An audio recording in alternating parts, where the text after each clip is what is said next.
Hey, I'm James with Armchair Warlords, and today we're just going to talk about some role-playing games in general and how to get into the role-playing game, particularly the pen and paper genre, and some ins and outs of that game, some things you might need to get started, and some advice and tips on how to select the game that you want to play and get started with the rest of your friends.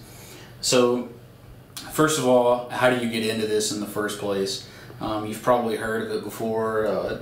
Pen and paper role-playing games get mentioned in a lot of TV shows. They get mentioned on the internet frequently. You may have heard from some of your friends about it. It may have been something that you were introduced to when you started college, or maybe if you're like us and you're in the defense department or military, you've probably heard of it from some of your coworkers. Maybe you walked into a game store one day and just saw some things on the shelves. As you can see laid out in front of me here, we have just a small sample of the vast array of pen and paper role-playing games that are available today. We've got everything from your old traditional Dungeons & Dragons to the newer versions of Dungeons & Dragons, variations of that game like Pathfinder, some of your darker, more gothic style World of Darkness games like Mage and Vampire the Masquerade. And there's even more modern sci-fi type games like Shadowrun, Spycraft, and we've even got some of the dark horror fantasy style like Call of Cthulhu. It really doesn't matter. It's whatever appeals to you and appeals to your gaming group. You can have fun with any of these games. Obviously, we have these books up here because we like these games. We've played them all. We've gone through hours and hours of gameplay with each of these. Figured out the rules, figured out the best ways to make characters and that kind of thing. They're all fun in their own way, and they can all be enjoyed just depending on what you and your gaming group are into and how well you understand the rules and how to play the game without necessarily getting bogged down in all the mechanics. Because that is one thing that gets brought up pretty frequently is these games have a lot of math or I have to draw a lot of things on paper, and it's not really the case. Most of the games can be played with just a pencil and a piece of paper, and they don't require any real math at all. Most of them have very useful tables and things that all you have to do is find where you're at in the book and just copy numbers over. So the first thing to do is to decide on which game you want to play, and the best way to do that is to find a group of people first who want to play games like this and form a consensus.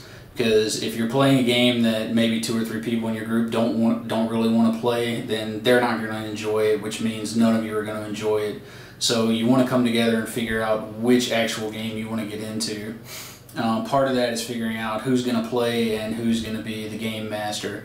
And it's usually going to be someone who has the most experience with gaming or has played that particular game that you've decided on the longest, or who is the most familiar with the rule set, because the game master has a slightly more complicated role than everyone else, and that's something we'll discuss in another video.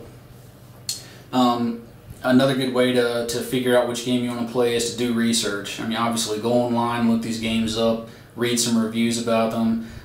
One of the best things we can recommend is to go into a game store, anywhere, your local game store, and just talk to the owners or to other people in the store about the games that they like and why they like them, and maybe get recommendations and that kind of thing from people who've played the game before.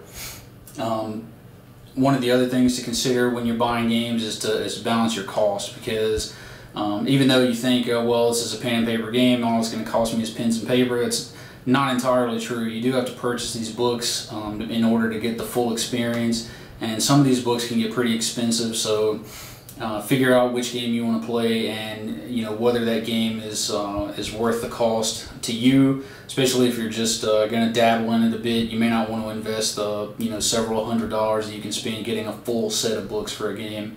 Usually as well, it's not required to spend a whole lot of money, like with Pathfinder for instance. This one book right here will get you started playing the game, and you can have endless hours of enjoyment with just a single book.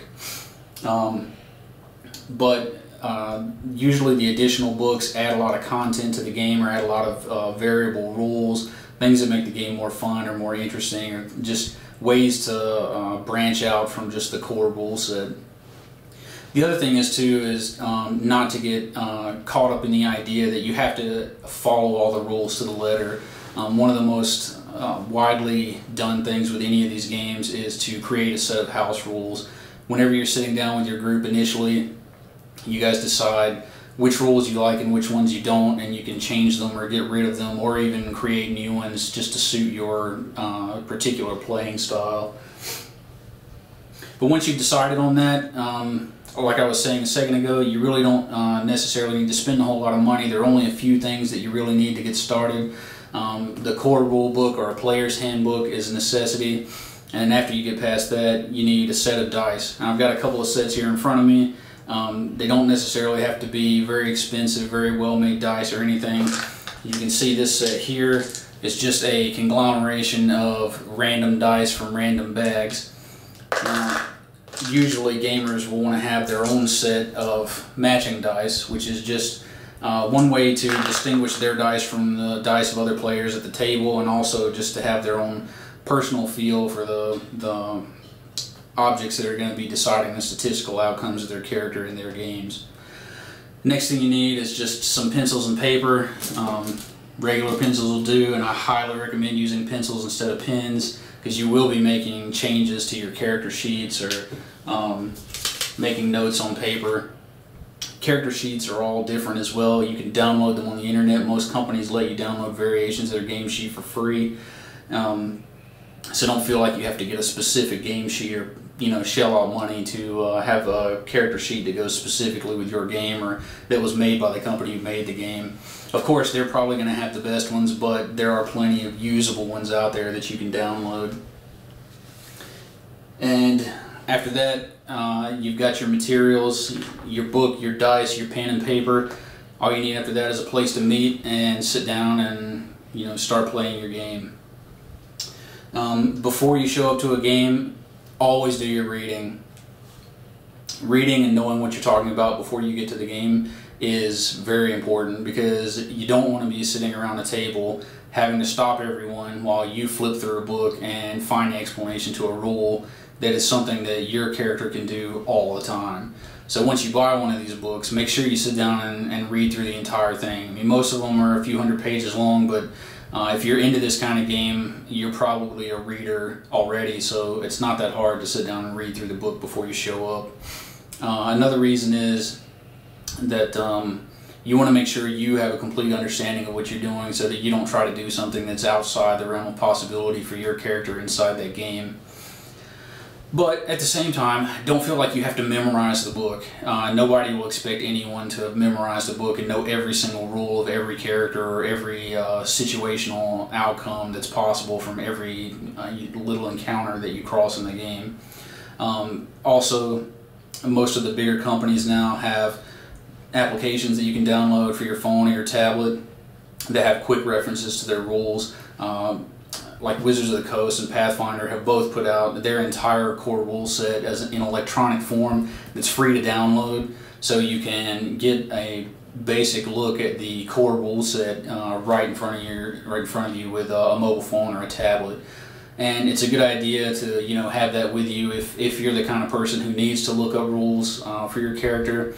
That way, while everyone else is playing and taking their turns, you can be flipping through and seeing what it is that you're planning to do and how that works.